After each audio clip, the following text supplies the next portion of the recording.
Hello guys, welcome to my YouTube channel.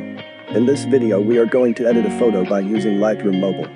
Before the video starts, a request: subscribe to this new channel to get more new videos, because I'm going to share with you more wonderful Lightroom Mobile presets. Here is the before and after example by using this preset.